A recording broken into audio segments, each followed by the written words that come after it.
Another case of a vigilante pastor. Kelly, take us to Las Vegas, where cops found a clergy member holed up in a motel room with drugs, guns, and a quest to recreate the David and Goliath story after flying on his private jet.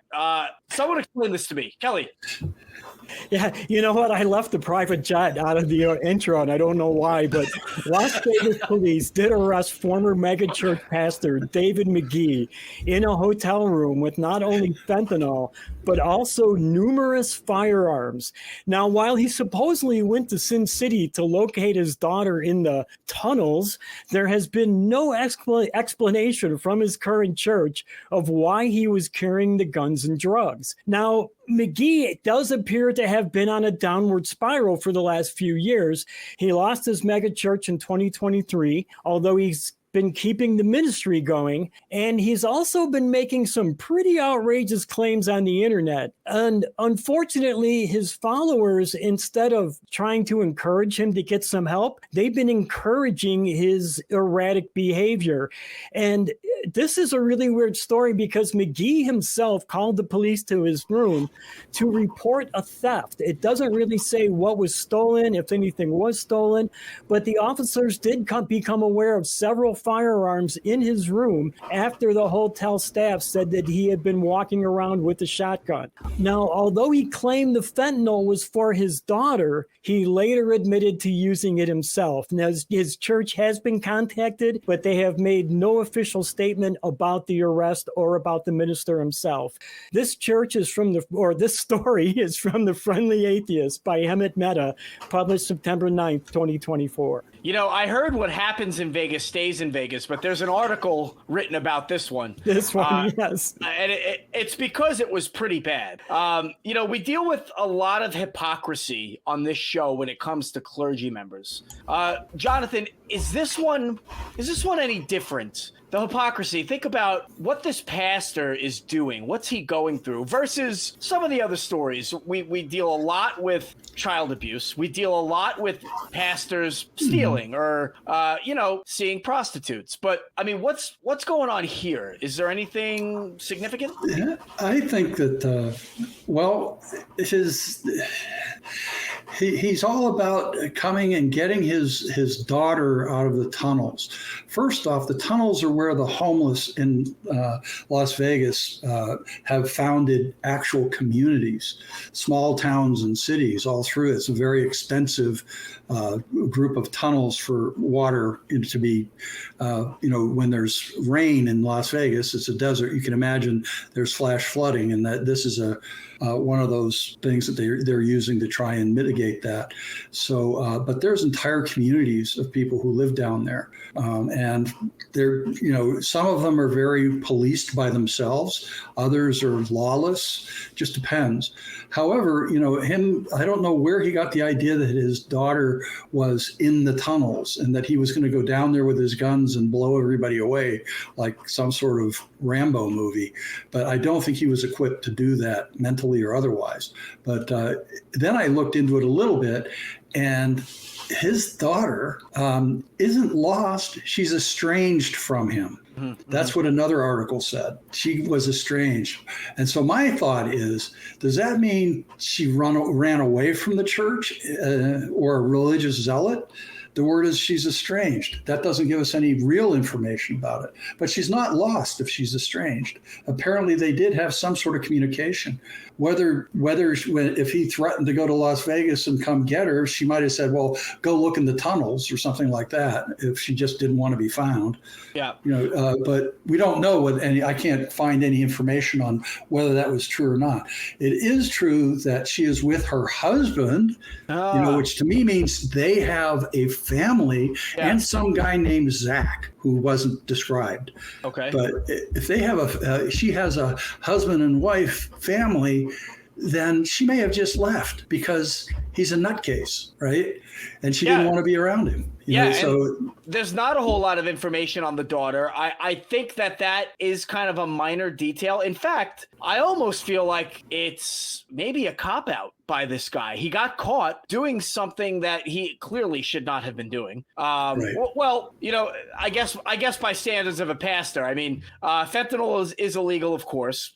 Guns, I guess, in the hotel room were illegal, of course. It didn't seem like he was harming anybody at the time, but even so, you know, people go to Vegas, they do all types of weird stuff. I think it might have been just a case of this guy on what seemed to be some kind of power trip, some kind of getaway, you know, where he was spending time with himself and he just maybe blamed the daughter. You know, how many times have you kind of been like, oh, I can't go, you know, the kids, you know, so who knows? But go ahead, Kelly. He's got an adult daughter. I was about to say, I hate to conjecture about this gentleman, but he has been on a downward spiral over the last couple of years. And I have to wonder if maybe there might be some other issue at play here that maybe this minister needs to get himself some help. And I'm not saying that lightly. I'm not saying that in a negative way. I'm afraid that this person, I mean, if they're running around with a bunch of fentanyl and numerous firearms,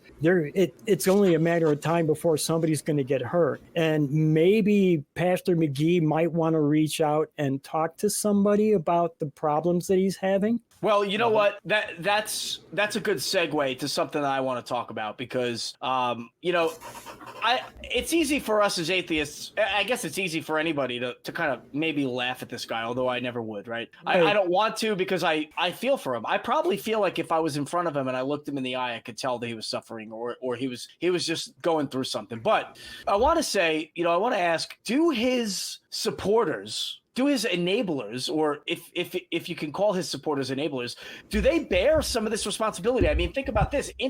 One of his followers who was interviewed said, this is normal behavior for him. You know, they just keep encouraging him and say they'll pray for him and they pray for everything to get better, but nobody steps in and does anything. And so gentlemen, I ask, what are some of the implications of what his relationship to his supporters are and how this was able to fester because of it?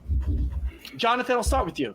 I was saying no one thought to intervene. He had over 2,000 parishioners in his brick and mortar church, and then now he says he's all online, but he only has a couple of hundred followers there.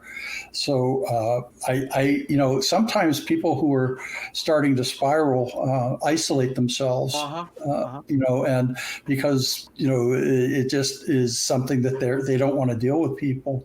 And, you know, if he really, you know, he could really have been, you know, I can't tell what his state of mind is because A, I'm not a shrink, and B, you know, I'm not qualified to have an opinion on his mental state. But it seems to me with his activities here that, you know, it could. There's a lot of different ways this could go. Maybe he was going to give the fentanyl to his daughter so he could do a kidnapping. You know, was this a roofie or was this, you know, just I want to do fentanyl with my daughter. Fentanyl is a very dangerous drug. It's very easy to OD on that stuff. Yeah. So it's almost a poison. It's like pretty close. Yeah. So there's a lot of holes in this information that I can't put my head around, but I do know that he probably felt invincible and bulletproof, you know, and maybe because he thought he had the armor of God or something with him. Right. But he was open and honest with the cops. Yeah, I have some guns and a lot of fentanyl. You know, like they weren't going to arrest you. You know? So that means I don't think he's, you know, I don't know what his state of mind is because, granted, you know, telling the truth to officers is not a bad thing usually. But not even usually. Actually, it's a bad thing most of the time.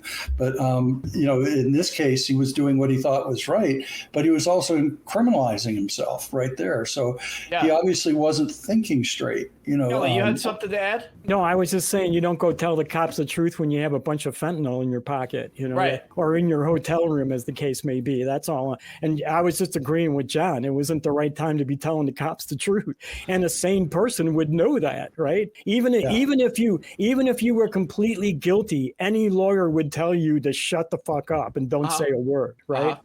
You don't go tell the cops, oh yeah, if you go through my suitcase over there, you'll find a bunch of fentanyl. If you go through that one, there's a bunch of guns. That's not the kind of things you should be saying to the police. Yeah, so I think you both brought up and make great points about the obvious downward spiral.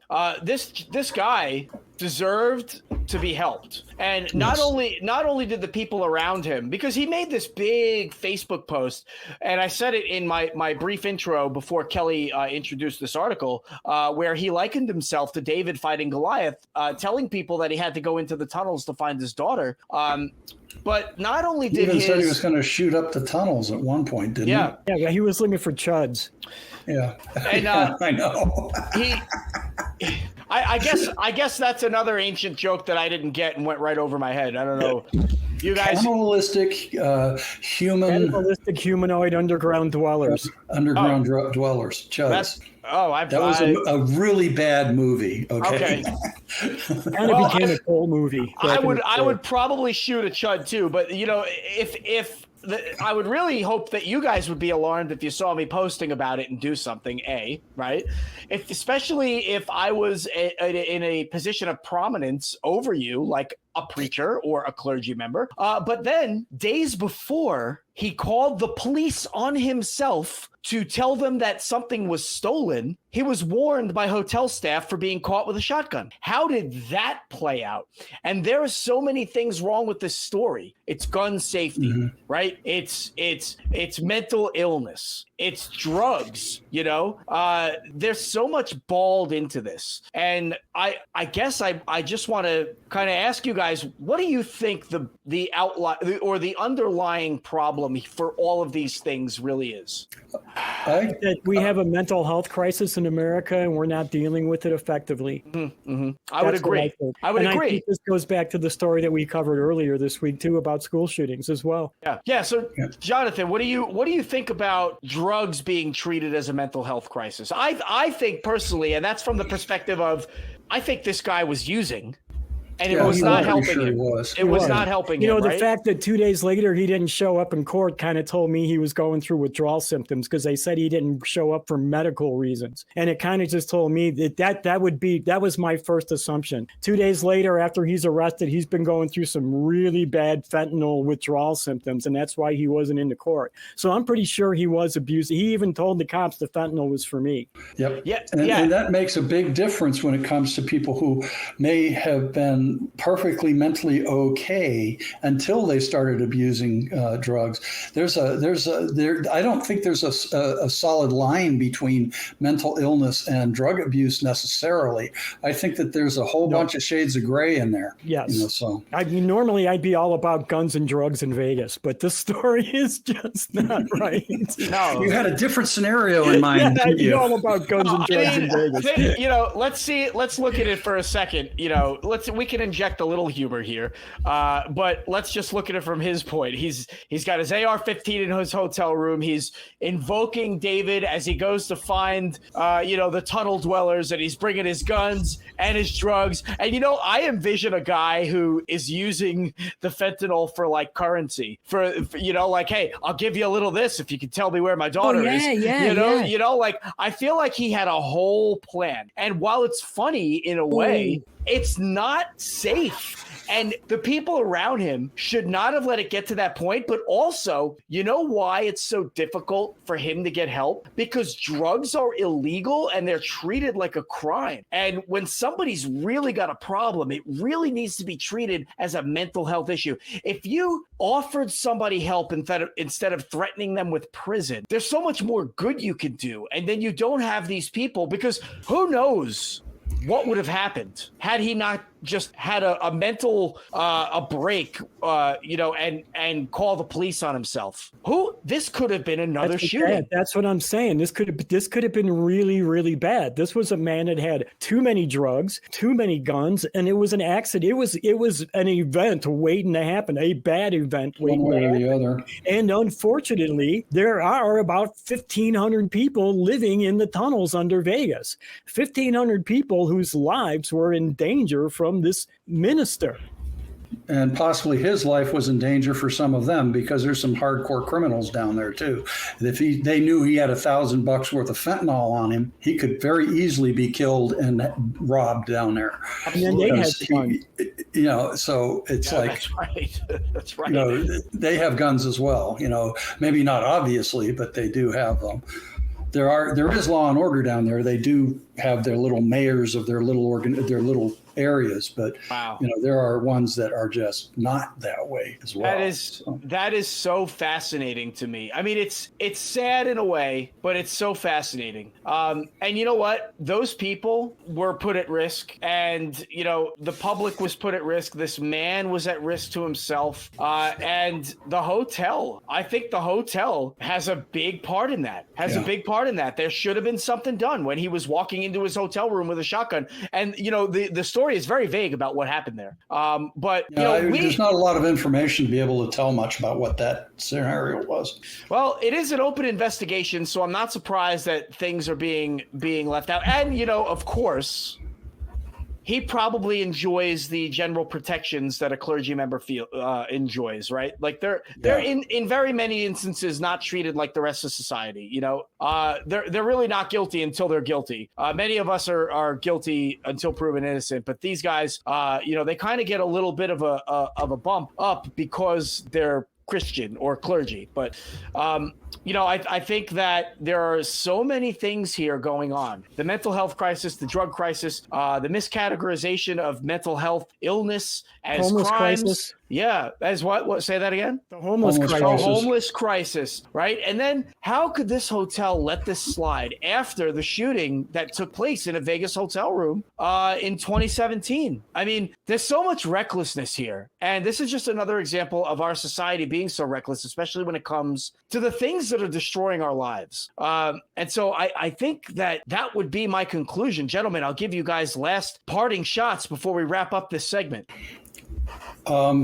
There's a lot here, but one of the things is that Nixon started the war on drugs as a way of distracting from, it was a political move.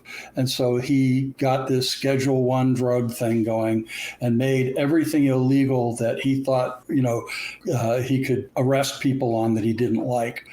So that's my take on it. It's only my opinion, but that whole war on drugs thing never should have happened.